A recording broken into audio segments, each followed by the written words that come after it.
پہلی بات نوٹ کیجئے، حضرت مسیح کی پیدائش ہے سن 1 قبل مسیح۔ یہ نقطہ آپ نے کبھی سنا ہے یا نہیں؟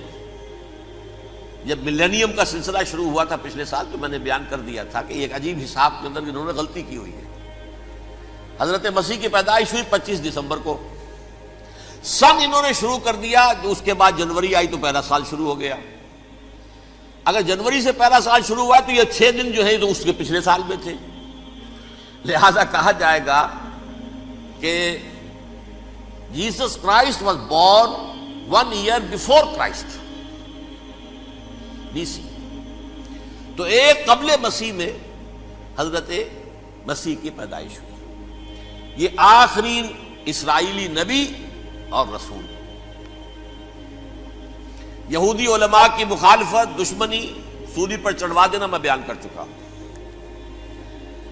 سن 33 عیسوی میں جبکہ حضرت مسیح کی عمر 33 برس تھی، اللہ تعالیٰ نے انہیں زندہ آسمان پر اٹھا لیا، لیکن یہودیوں نے اپنے خیال کے مطابق انہیں سولی پر چڑھوا دیا، ان کی موت واقع ہو گئی۔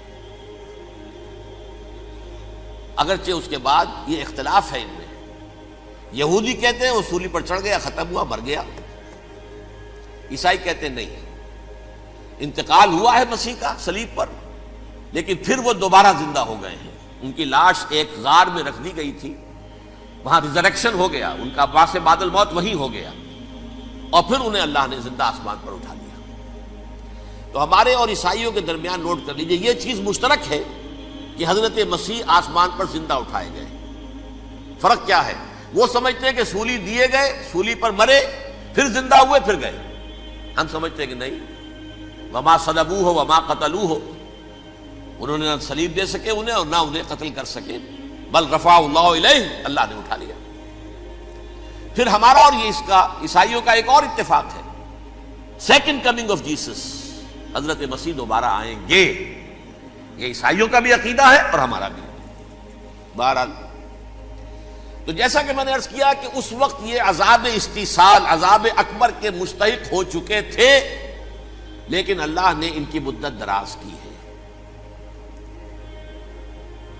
لیکن ان پر دنیاوی عذاب کا ایک کوڑا جو ہے اللہ تعالیٰ کی طرف سے اسی وقت برسا۔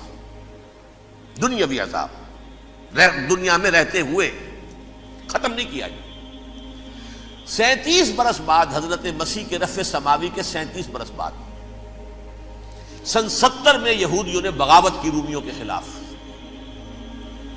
رومی ٹائٹس جنرل تھا ایک، اس نے پھر جو حملہ کیا ہے، 1,33,000 یہودی ایک دن میں قتل کیا یروشلم میں، اور ہیکل سلیمانی گرا دیا۔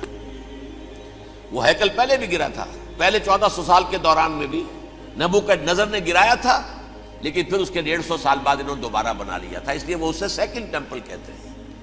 پہلا ٹیمپل جو حضرت سلیمان نے بنایا تھا، نبوکڈنضر نے گرا دیا 587 قبل مسیح میں، پھر دوبارہ انہوں نے 150 سال کے بعد بنا لیا۔ وہ اس تاریخ کا حصہ ہے، میں نے جس کے بارے میں آپ کو تفصیل نہیں بتائی۔ اس میں یہ ہوا سن 70 میں وہ گرا دیا گیا، وہ آج تک گرا پڑا ہوا ہے۔ نمبر 2، یہ کہہ دیا گیا کہ یہودیوں اس ارض فلسطین سے نکل جاؤ، تم یہاں نہیں رہ سکتے اب۔ لہذا جس کا جہاں سینگ سمایا چلا گیا، یورپ میں چلے گئے، ایشیا میں آ گئے، عرب میں آ گئے، یہ 3 قبیلے جو رات بھی میں نے عرض کیا تھا، بنو قینقاع، بنو نذیر اور بنو قریظہ، یہ وہاں سے آ کے مدینے میں آباد ہو گئے۔ جس کا جہاں سینگ سمایا، افریقہ میں، ہندوستان میں، جہاں چلے گئے۔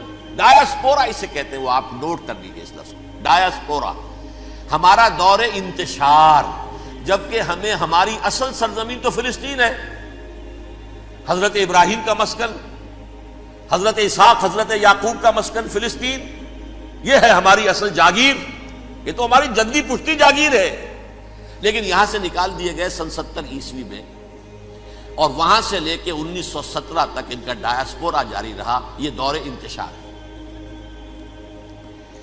اس دور انتشار کے اب چند حصے ہیں جس کو میں چاہتا ہوں کہ آپ علیحدہ علیحدہ سمجھ لیں۔ دور انتشار کا جو پہلا جو ہے تقریباً 300 برس، رومی حکمران تھے، وہ یہودیوں کے بھی دشمن تھے اور عیسائیوں کے بھی دشمن تھے. عیسائی اور یہودی ایک دوسرے کے بھی دشمن تھے، لیکن رومی سمجھتے تھے کہ یہ ایک ہی تھیلی کے چٹے بٹے ہیں.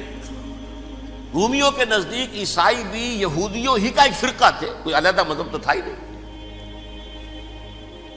لہذا رومی جو ہیں رومنز، وہ ان دونوں کو ستاتے تھے، مارتے تھے، اور یہ آپس میں لڑتے تھے. یہودی عیسائیوں کو مارتے تھے، عیسائی یہودیوں کو مارتے تھے. یہ ہے 300 برس تک کی تاریخ. سن 300 عیسوی میں کیا ہوا؟ ایک معجزہ ہو گیا. بہت عظیم ایمپرر کانسٹینٹائن، قسطنطین اعظم، رومن ایمپررز میں سے بہت بڑا ایمپرر، وہ عیسائی ہو گئے. اب تو معاملہ بالکل تلپٹ ہو گیا، پوری سلطنت عیسائی ہو گئی.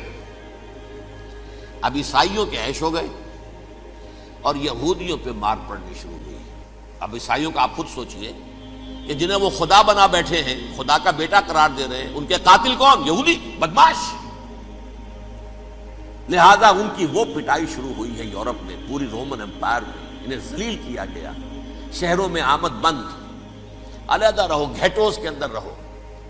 یہودی کا نام جو ہے وہ گالی بن گیا، جیسے آج بھی یہودی گالی کہتے ہیں، جیسے خنزیر کا لفظ. آخر وہ بھی اللہ کی مخلوق ہے، لیکن آپ کو معلوم ہے کوئی شخص زبان پر نام نہیں لانا چاہتا خنزیر کا، سور کا. ہے تو مخلوق وہ بھی ایک حیوان ہے. ایسے ہی یہ ہے یہودی گالی، جیوٹ گالی. لہذا ایک طرف تو ان دونوں کے درمیان دشمنی، جس کو قرآن کہتا ہے وَأَغْرَيْنَا بَيْنَهُمُ الْعَدَاوَةَ وَالْبَغْضَاءَ، ہم نے ان کے مابین دشمنی جو ہے پیدا کر دی. اور جب یہ پوری سلطنت عیسائی ہو گئی تو قافیہ تنگ ہو گیا یہودیوں کا.